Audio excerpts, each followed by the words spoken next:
So, welcome to British Business with Matt Holland. We are joined today by Charlie Smith from Workware Innovation. Charlie's a good friend of mine.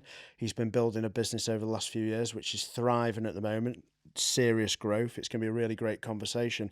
How are you today, Charlie? You okay? Yeah, I'm well, thanks. Thanks for having me. Appreciate you giving me the shout to come on this esteemed podcast. Well, I felt it was appropriate because you've been a very loyal listener, and you've supported the podcast from day one. And I do appreciate it, so thank you. Um, And you also sent us this great picture of Rachel Reeves that I think the record will it be on camera, Morgan, Rachel? On the recording?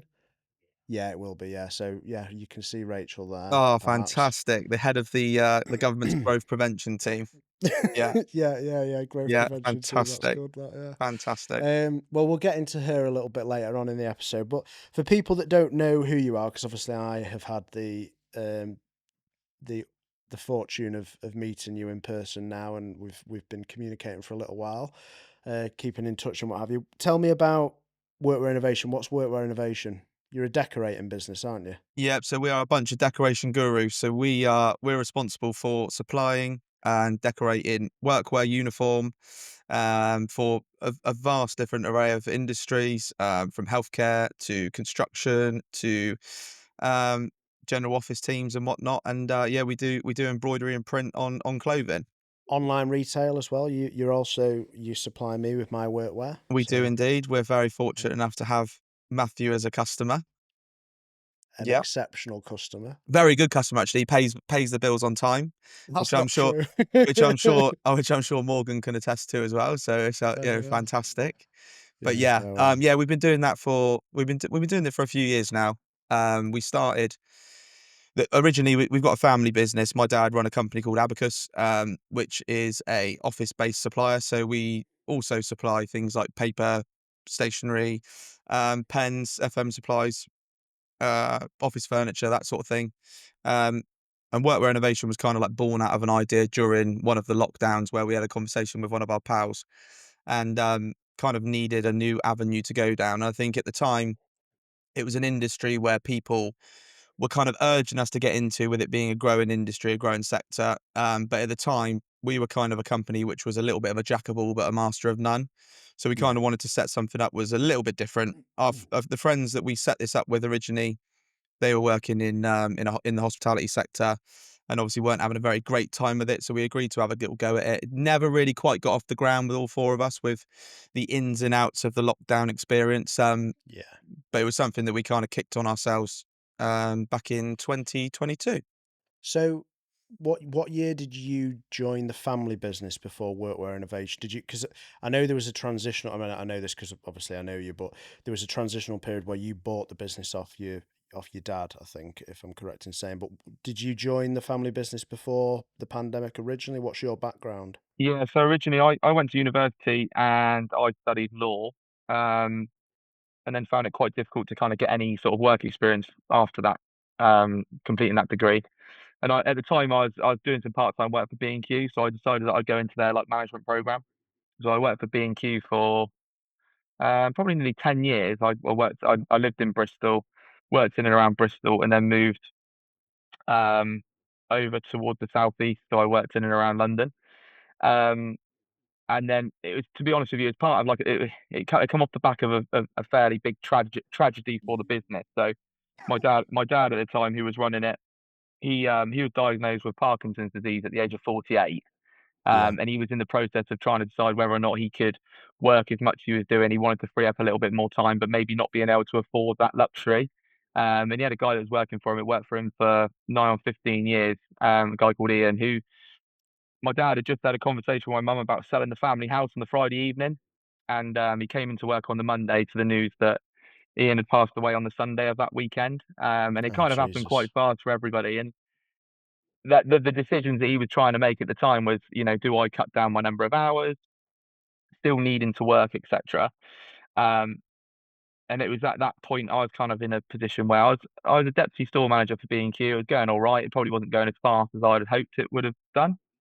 Um, but I was at a little bit of a point where, shall I go back and shall I yeah, take it over and try and make something of it? So I had a conversation with my mum at the time, 'cause my dad would have said no. He didn't really want me selling paper and pens for the rest of my life. So managed to come around to a conversation. We agreed that I would come back, and I started working with him in October 2018. And Yeah. then yeah, we he had a lad working for him straight from school. He was a friend of my brother's, Tom. Who'd been working for him for a while, and we both decided together that we'd buy the business off him right in the middle of a pandemic. Great decision. Yeah. Yeah, how painful was Yeah, it was how quite pa well, funny enough, Matt, we were doing office supplies and nobody was going into an office. Yeah, I'd So, imagine that was a bit of it was a a little bit of a challenge that, but we basically just roped together whatever we could sell at the time, to be honest with you. I mean, whether that was, face masks. yeah, face masks, which were extortionately priced at the time, Have nitrile gloves and cleaning materials and blue roll and antibacterial spray and whatnot, and have you we're basically trying to survive. have you still got any face masks, antibacterial spray and wipes in your warehouse now? We do have about 8 5-litre bottles of, hand gel if you fancy it. Yeah. If you do me a It was deal. priced up like liquid gold, so Yeah, it's still I can't bring myself to pour it away, so I hope you've just keep filling up devalued little bottles every now and again and just using the little pump and stuff, just yeah, to see have if we can you, get through it. I hope you've devalued that on your, balance sheet. I think it's worth minus now, but Yeah, because of the you storage never costs, know, do you? yeah, yeah. As far as I'm concerned, if someone wants to buy it now, it's pure profit, isn't it? Yeah, yeah, yeah, yeah. So you're not at the point where you're gonna pay someone to take it off your hands yet, but No, you not yeah, quite. yeah, yeah, No, not fair enough. quite. No, not quite. So that story there about obviously the challenges around your father's health, his business partner passing away, that kind of story, it's actually really common in British small businesses because you're in this scenario whereby you have one generation moving on to the next, and it either happens through the family or there may have been a scenario where you weren't going to move into it, and then the business kind of gets closed down, and someone comes in and buys the assets or takes the lease or maybe buys the customers. So it's actually nice that it's done a transition, if that makes sense. Mm. So then the idea during the pandemic was that the stationery is not working. We need to pivot. You ended up moving into embroidery and print on clothing as being a bit of a side hustle. Actually, having the existing contacts from the stationery business was probably a really good starting point for Workware Innovation because you were able to just go, hey, we can do you some branded gear clothing wise. Is that how it kind of initially started rolling, or were you Yeah, having to acquire? yeah, exactly that, to be honest with you. We're with the kind of we all of our work is basically B2B, so and we've always been in industries where we've not just we've sold bits of everything, but not masses of one particular product line or range.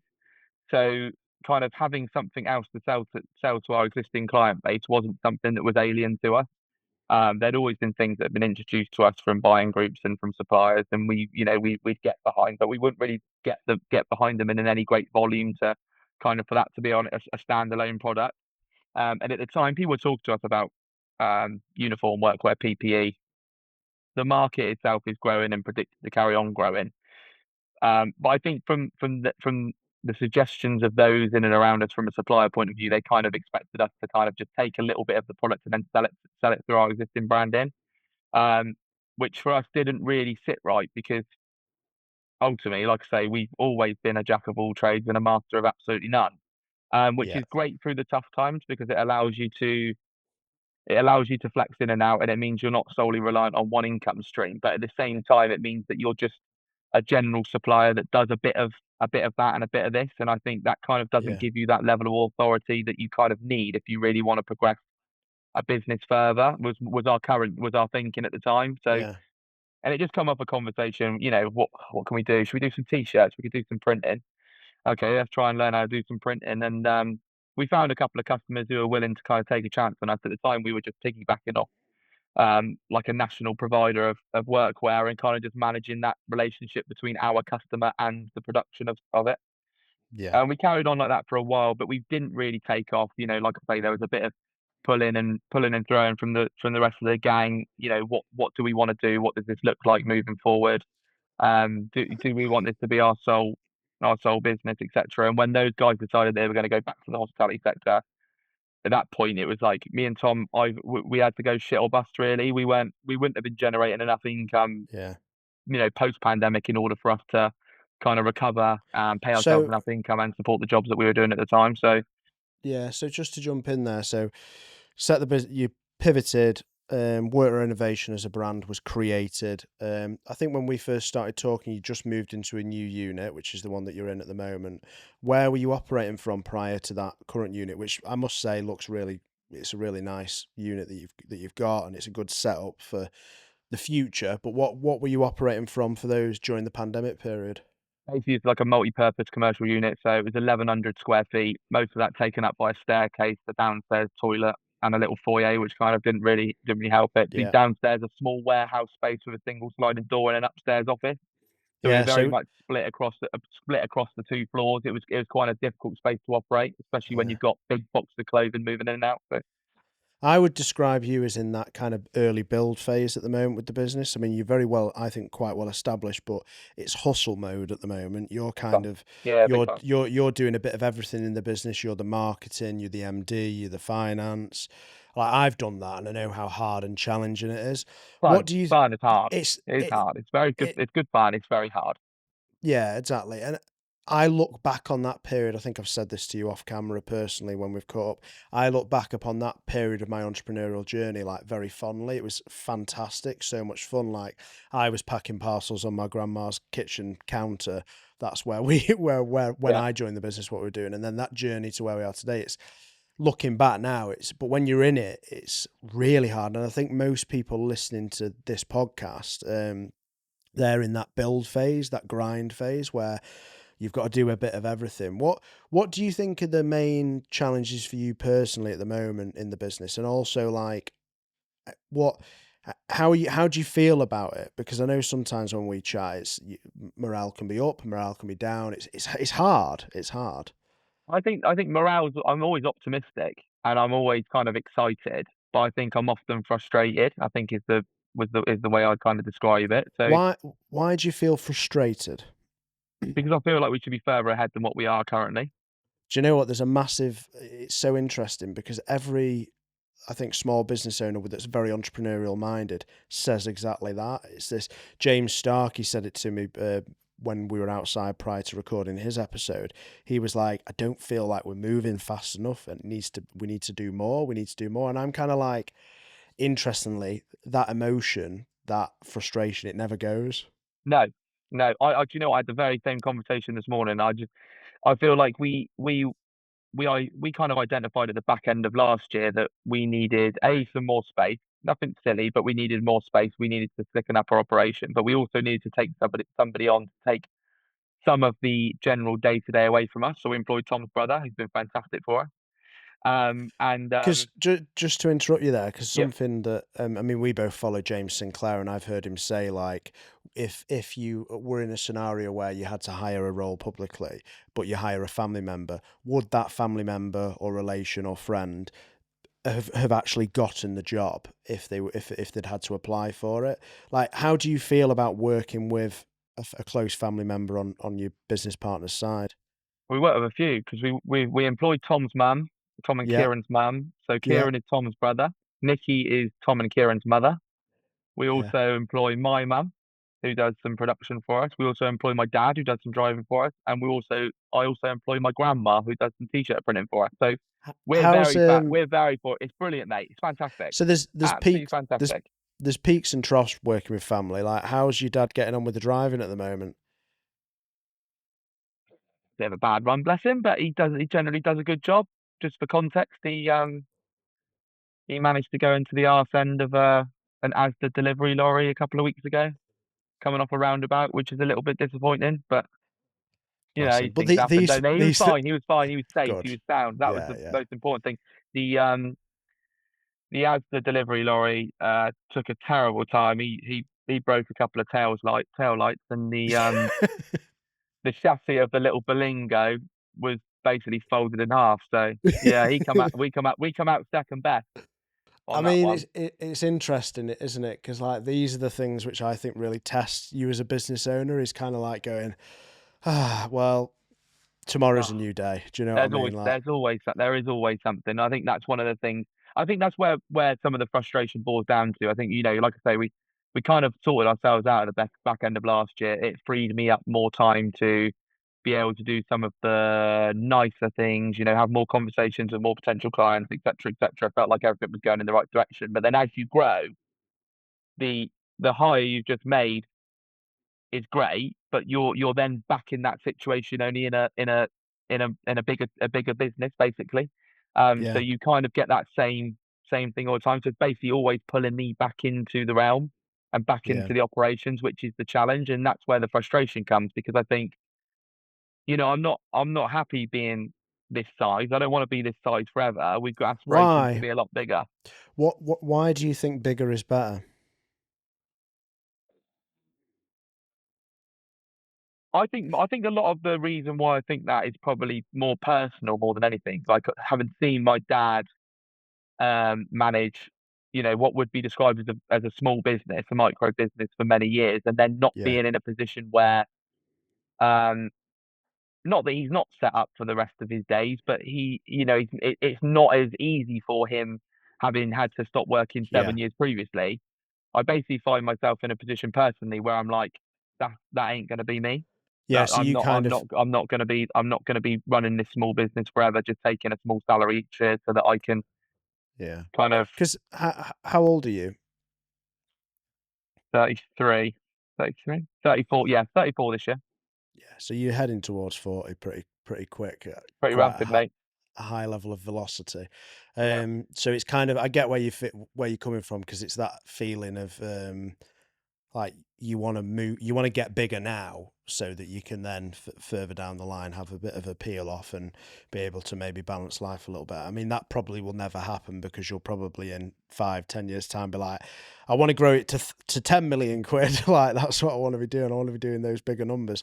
I know, I get where you're coming from. But going back to, like, the kind of family, because 'cause you're a proper family business, it's very similar to my story. Like, I work with my brother and sister and my uncle and my mother, and but then we've got another 20 non-family members that work for us. We're a team of 25.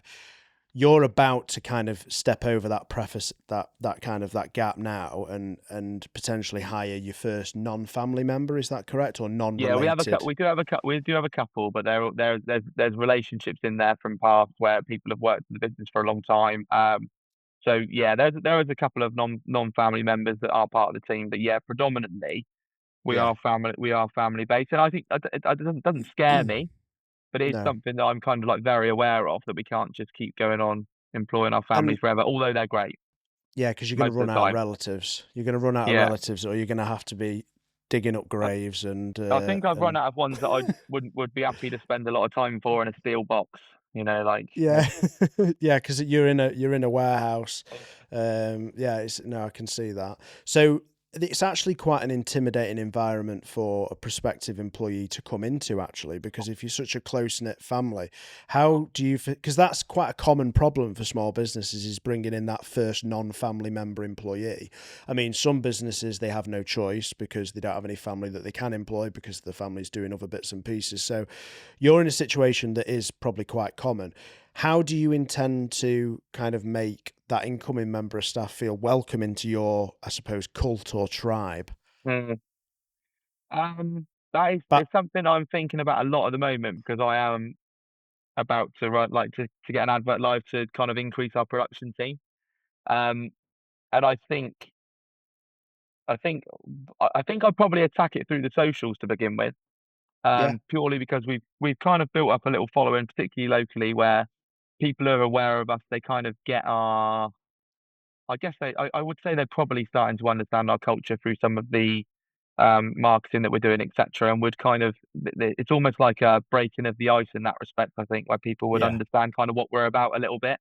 Yeah, Um, I think you as a business, you've got a good sense of humor, if that makes sense, and that comes across when we chat. And it's not like an unprofessional level of sense of humor, but it's like there's a bit of comedic kind of value there, and I think it comes across in your content, which is very authentic. It's very BTS behind the scenes, and it looks really good. And I think from an employee's perspective and incoming employees, it could be quite a nice environment to come in. But I suppose my question is because I've gone through that process Mhm. of having just family members and then going, right, we're going to hire our first non-family member, and it was a very difficult period looking back. It had challenges because we yeah, had our little quirk, we worked a certain way, and then bringing in someone that's different, that's not a part of the family, was it was a it was a growth period for me personally as a leader in a business.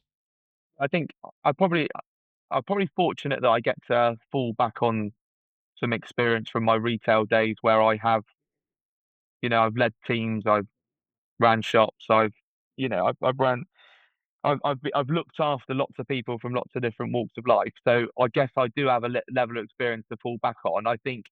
We Yeah. have, I think as a business, I would have become a lot more institutionalized in my current institution than I probably appreciate. We probably need to swear less than we currently do. Well, Um, we probably need to, yeah, there's a few, I think there's probably a few things that we would need to kind of, you know, I think that's the same check for up all. on. I think that's all the same for all small businesses. Yeah. Like, Well, I it doesn't concern me. no, no, it's That not. doesn't It's worry us. I think it's just one of those things you just have to, yeah, we just got to get on with, to be honest with you, Matt. I just think, yeah, we've hunkered down for a long time, and I think when the time comes that we need to kind of take on another team to grow it, then that's ultimately yeah. what we've got to do, and we just Because need to grow up and get on with it. you're doing it the right way as well, because what you don't want to do is bring in people in terms of higher end non-family members when you don't necessarily need them. It also, the ship needs to be almost creaking from the velocity or the speed at which pace that you're moving as a business before you go, we need to add. But you don't. It's like there's a precise moment when you need to do that. So what you're saying is you're getting to that point. So you're going to hire someone, bring someone in. But I mean, just talk about because something I love about your business is the growth that you're experiencing right now. It's so exciting. Like, obviously, we don't want to necessarily go into specific numbers, but you're literally like you're tripling your turnover year on year at the moment, which is just incredible. It's so. I mean, like maybe in the past you weren't at capacity. You're probably approaching capacity at the moment. You're gonna have to hire more people. How do you feel about the growth? What do you think that's down to? Um, I think it's just, I think, yeah, the growth has been really, really good. I mean, like, we're filming this in July. We're probably 5x what we were last year in July. And that doesn't really seem to be like a one-off. It's something that seems to be happening time and time again, which is So, fantastic. so as a percentage metric, you've got 500% growth right now. Mm. That's that's pretty cool. I like Yeah, I that. mean, we weren't starting from an awful lot. Don't get me wrong. No, but you. There were some dodgy months in 2024 for us, and I think, but we are. Yeah, I always knew that we could, on our current setup, we could deal with more than we were dealing with at the time, for sure. So Um, so to deal with I the. think it's just compounding, Matt. I think it's just compounds from, like, Yeah. we've been fairly structured. Yeah, we haven't been as structured as we want to be from a social point of view, from a marketing point of view. We, we've been there and we've done our, we've had our marketing set up. We run our socials the way we want to run our socials. We've done that consistently now for a couple of years. We might miss the odd couple of days here and there, but on the whole, we're pretty consistent with that. And I think it's just a compounding of those actions over and over again that just see us accumulating customers and then keeping customers. And I think once you get to a certain point, the new customers are absolutely fantastic. But if we're still Yeah. keeping some that we managed to obtain 2 years ago, and they're coming back to us for the fourth, fifth, sixth bite of the cherry, then Yeah. that's what it's all about, really, I think. Do you worry about having to match these numbers for next year because you've got such fantastic growth at the moment and the business is going in such a great trajectory? Like, do you concern? Is it a concern of you that you're going to have to bring in people to do the operating, the actual manning the machines that are doing the embroidery or the print? Does it concern you that then this time next year you'll be out of your comfort zone because you've been an owner operator in those trenches where you're now going to have to actually deliver and you're going to now have to market the business effectively and drive it forward? And so does that worry you? And how do you intend to kind of work around that as an obstacle in 12 months' time? I don't think it. I don't think it worries me. I think because, quite to be honest, I quite like the idea of doing all those sorts of bits anyway. So being kind of the big chief Yeah. salesperson of business, I like the marketing. I wish we did more of it. I wish we spent some more money on it. Um, I wish we spent more of our time doing those bits. So that doesn't that doesn't scare me. That excites me more than anything. I guess the only thing that really does concern me is how do we take what we've currently built in terms of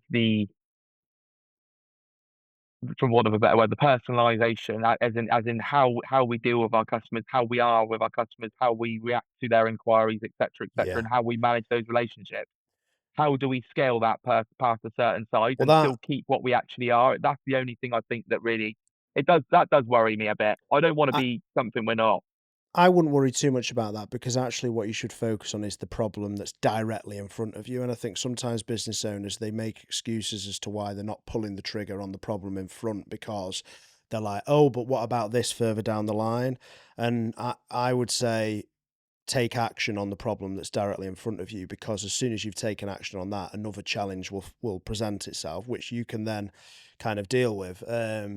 I think that systemization of process, the standardization of procedure, those SOPs and things that that will have to naturally follow as you scale, as you grow. Yeah, And it'll be a test of you as the entrepreneur and business owner of whether or not you're capable of implementing those things. And you'll either get to the next level and then you'll stagnate and not be able to, but it'll be the lack of systemization and standardization that'll prevent you from going to the next level, because yeah, agreed, you'll have to agreed. bring in maybe a production manager or someone like that in a few Yeah, years time.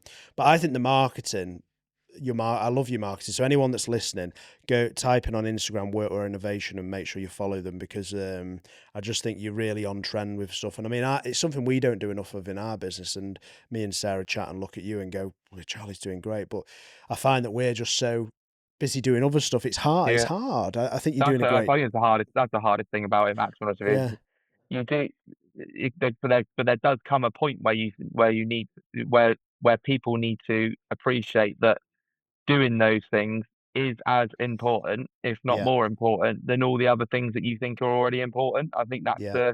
the key thing. I think that's the change in mindset for a lot of business owners, and particularly myself. I found that I kind of got after it early doors and thought we could have some fun here and we could do something cool, something that was different, something that's quirky.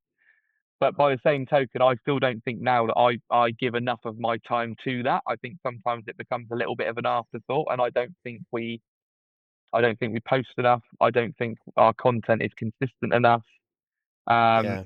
Well, It's just that's but that's one of the endearing characteristics of an entrepreneur, that you can always do better. So I think it's great that you feel that way, because it just means that you want to go harder and you want to do more. We all feel like that. Do you know what I mean? We mm, all. yeah, I think business owners that are listening, it's like we all feel like we can do more. I can do more, but you've got to be fair and kind to yourself. sure. That's something I've learned over time, is that Mm. I need to not beat myself up for not doing things, because to be fair, you're doing all these things, this big list of things that you're doing really well. So Can't be help yourself kind though, to can you? You yourself. just can't help No, yourself. you You just can't. can't help you can't help yourself. You're always kicking yourself for the things that you haven't done.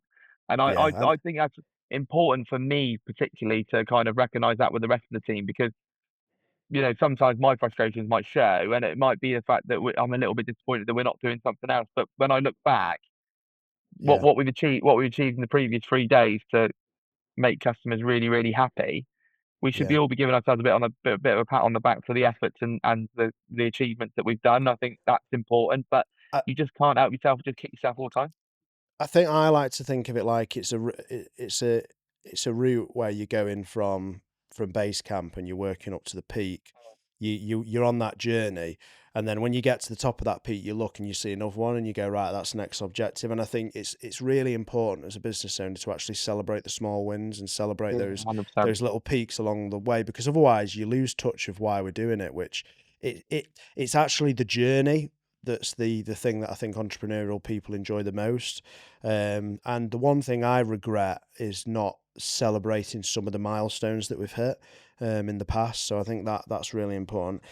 Listen, I mean, we could talk all day. I just wanted to say kind of like what is next for Workwear Innovation? What does the next 12 months look like for you, do you think, without talking about people or specific systems? Like, are you looking to grow a specific area of your business? Do you want to pivot, diversify, or do you want to just continue on the niche of decorating and doing embroidery and print for clients and customers? Do you want to add new products and services? What does it look like the next 12 months?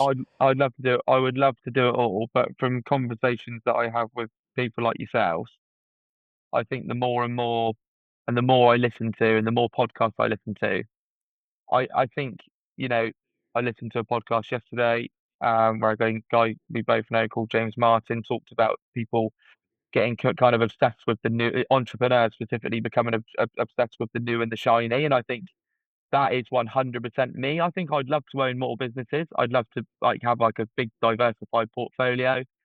But at the same, we've talked about adding signage. We can do promotional items and all these things we can talk about. We can offer with our customers at the moment, but we've talked about offering them as a standalone product or a standalone brand, Yeah, which I think is fantastic.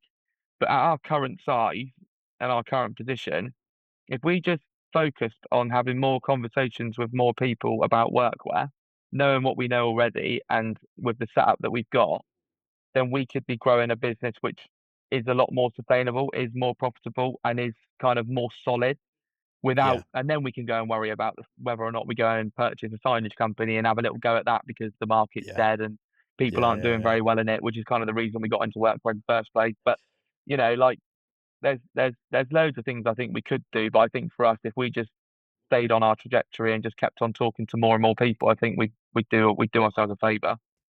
I think you're right. I think you almost want to like become better systemized and focus on what you're 100%. currently doing before you then go again.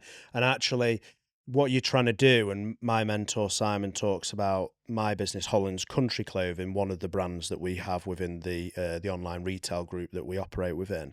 Um, so Holland's Country Clothing, it's the golden goose, and you need to make sure you look after that Yeah, golden goose, that she's well watered, well fed, and that she keeps on laying those golden eggs. And if you don't have a golden goose, you need to make sure you create one, you nurture one. yeah, And I think that's what sometimes business owners forget about. They're focused on what's next. I need to do this. Get yourself a golden goose and make sure it's looked after, well watered, well fed, and then that gives you the resources to then go and do something. And I think almost like the first 5-10 years of most entrepreneurs' careers are getting to that point, and then you can then go again. Obviously, there's some exceptional people out there, like for example the James Sinclairs of the world that are fantastic and amazing. He's like the 0.0001% of us, and actually, I think building something really fortifiable and stable is really a cornerstone of what we should all aim to do in the first few years of it. oh, Um, definitely. It does take conversations like the ones you've just said about you with your mentor and me and you right now, for yeah, most of us to kind of realize that. There's yeah, nothing more powerful than having a conversation like we're having now to really solidify some thoughts that were already probably there, but were kind of being left to dwindle because you're being distracted by something else. So I think that's really, yeah, really important for everyone that wants to run a business. yeah. I think you need to go slow to be able to go fast and big, if that makes sense. Yeah. So Slow yeah, down, speed listen, up. Yeah. I think that chat's been great, Charlie. I've been wanting to get you on for a little while, but obviously you're on the south coast, so Morgan's technological capability of being able to kind of get this set up and rigged has been great, and He's a hopefully, good lad, is I'm Morgan. sure He's a good he lad. is. He's great. I think I'm sure it is going to look really good as well. So, if people want to reach out to you so that they can get, so for example, if Morgan wants to get some tees. Some t-shirts labeled up with Cheshire Podcast Studio, where It is looking a little bit scraggy. yeah, bless him. So, so we'll have to sort Morgan out with some Cheshire Podcast Studio gear potentially. How do people reach out to you? Is Instagram the best way, or via the website? What's the best approach? You can join our content on Instagram. We're at Workware Innovation. You can join us on TikTok as well at Workware Innovation. I'm Charlie Smith on LinkedIn. We're workwearinnovation.co.uk online. Yeah, drop us an email Yeah, and we'd love to help. Don't matter where you are in the excellent. country, we want you all. Yeah, and you look after some. Yeah, there we are. So Charlie will sort Morgan out. But yeah, I think you work with all kinds of different sizes of businesses, from like one man band or up to like businesses with lots of employees. Like you cater for different sizes, and yeah, it's a really exciting time for you. So thank you so much for coming on, and No, thanks for having me. I thank really you appreciate thank you for the picture of Rachel, because she it. passes a lot of inspiration at moments of challenge for me. Yeah, it's been Yeah, great. don't get yourself too hat up on it. All right, it's all fine. Uh, It'll be all right. be okay. So, anyone listening that's enjoyed the episode, make sure you check out Charlie's website and go on his socials. But also, if you could just make sure you subscribe to the podcast and let us know, give us some feedback, comment, Tell us if you think Charlie's Instagram's great or if it's terrible. Let us know in the Right. comments. We appreciate it. So yeah, cheers, Charlie. Thank you very much. Thanks, Matt.